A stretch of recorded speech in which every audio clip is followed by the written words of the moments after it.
Je suis de retour dans le projet et j'ai en fait changé un peu le code HTML et les styles. Vous trouverez tous les fichiers CSS et HTML attachés et assurez-vous simplement de déplacer les fichiers HTML dans le dossier View et les fichiers CSS dans le dossier CSS du dossier public.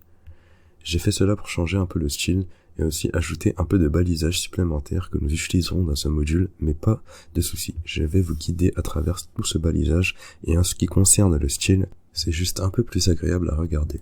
J'ai également ajouté un style dont nous aurons besoin dans ce module. Donc avec cela, je peux bien sûr visiter la page locale de ce 3000 et voici à quoi cela ressemble. Un peu plus agréable qu'avant à mon avis. Mais bien sûr, vous pouvez toujours le personnaliser selon vos besoins. Mais concentrons-nous maintenant sur les données.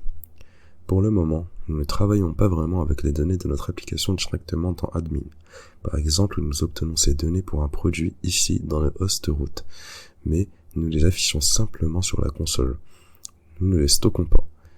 Nous ne travaillons pas avec et travailler avec, c'est un peu difficile en ce moment parce que nous n'avons pas de base de données où nous pourrions les stocker en permanence.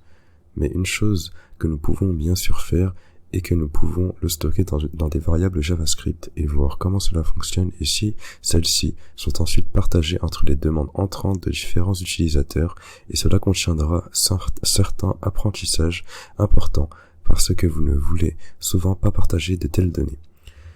Voyons donc comment cela fonctionne avant de progresser plus tard dans le cours vers une solution basée sur une base de données permanente. Supposons donc que le titre de produit entrant que nous produisons ici devrait être stocké dans un endroit plus permanent et en général, je vais également ajouter quelques champs au formulaire plus tard afin que nous puissions ajouter plus que le titre, mais pas à pas. Commençons donc à stocker le titre que nous obtenons ici et juste pour le ramener en mémoire en ce moment, nous avons ce champ ici et si je le soumets, j'obtiens cet objet avec le titre clé et la valeur d'entrée par l'utilisateur. Alors comment pouvons-nous stocker cela? Eh bien nous pourrions ajouter une variable où nous la stockons et la première chose que nous pourrions essayer est que nous pourrions ajouter une variable dans admin.js.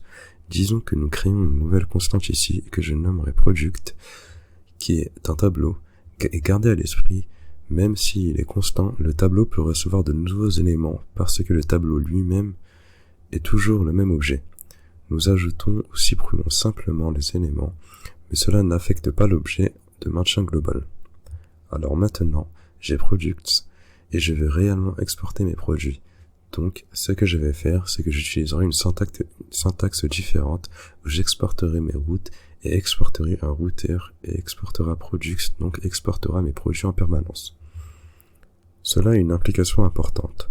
Puisque j'ai changé la façon dont j'exporte mes itinéraires, je dois aller sur l'app.js et avec cela, dans app.js où j'importe mes routes d'admin ici, en fait ce sont les données d'admin et là je veux accéder à l'objet route car il y aura un tel objet route parce que je les crée ici. Donc les données admin se réfèrent à toutes les exportations que vous pourriez dire.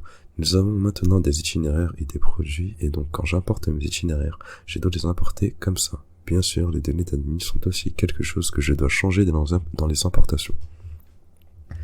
Alors maintenant, j'ai ajusté cela, et maintenant j'ai aussi exporté mes produits.